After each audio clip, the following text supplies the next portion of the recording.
Bagaimana dengan sahabat yang hidup satu lingkungan dengan Nabi Muhammad, ngelihat Nabi Muhammad, berjuang sama Nabi Muhammad. Allahumma sholli ala Muhammad.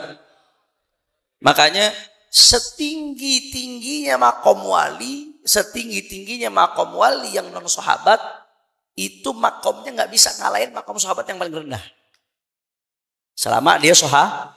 Siapa yang masuk kategori sahabat? Man ra'an Nabi sallallahu alaihi wasallam fi hayatihi mu'minan bihi wa mata ala imanih. Itu sahabat Rasulullah. Siapa yang ngelihat Nabi sallallahu alaihi wasallam? Jadi sezaman sama Nabi aja nggak cukup tuh. Yang ngelihat Nabi, ketemu sama Nabi, itu sahabat. Kapan fi hayatihi? Ketika Nabi masih hidup. Nah, berarti kalau ada orang ngelihat Nabi secara terjaga, bukan dalam keadaan tidur setelah Rasulullah wafat, berarti sahabat atau bukan? Bukan, karena ngelihatnya ketika Nabi udah nggak udah setelah beliau wafat. Ya walaupun kalau bicara hidup Rasulullah hayyun fi qabri, Rasulullah hidup.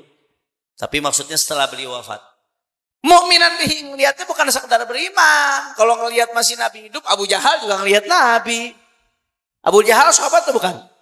Bukan. Abu Lahab juga ngelihat Nabi. Dalam keadaan Nabi masih hidup, Abu Lahab sahabat atau bukan? Bukan. Bilang Abu Lahab sahabat, gue jitak palingnya tuh. Kufar Quraisy juga ngelihat Nabi. Nabi masih hidup. Tapi mereka dikatakan sahabat atau bukan? Bukan, syaratnya harus mukminan bihi.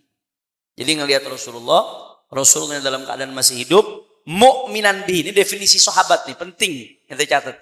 Mukminan bihi. Ngelihatnya dalam keadaan beriman kepada Rasulullah. Jadi bukan cuma ngelihat Nabi, bukan cuma sezaman sama Nabi, tapi dalam keadaan beriman. Wa mata ala imanih, dan sampai mati tetap membawa iman kepada baginda Nabi besar Muhammad. Maka yang murtadin, ada setelah Nabi Muhammad SAW wafat, ada sekelompok orang murtadin yang murtad keluar dari agama Islam setelah Rasulullah wafat. Kelompok murtadin ini sampai diperangin sama Sayyidina Abu Bakar Siddiq radhiyallahu taala anhu arda. Orang yang murtad yang keluar dari agama Islam, sempat melihat Nabi, sempat beriman, tapi habis itu keluar dari agama Islam.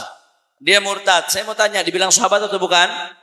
Bukan. Karena syaratnya dianggap sahabat itu harus mati dalam keadaan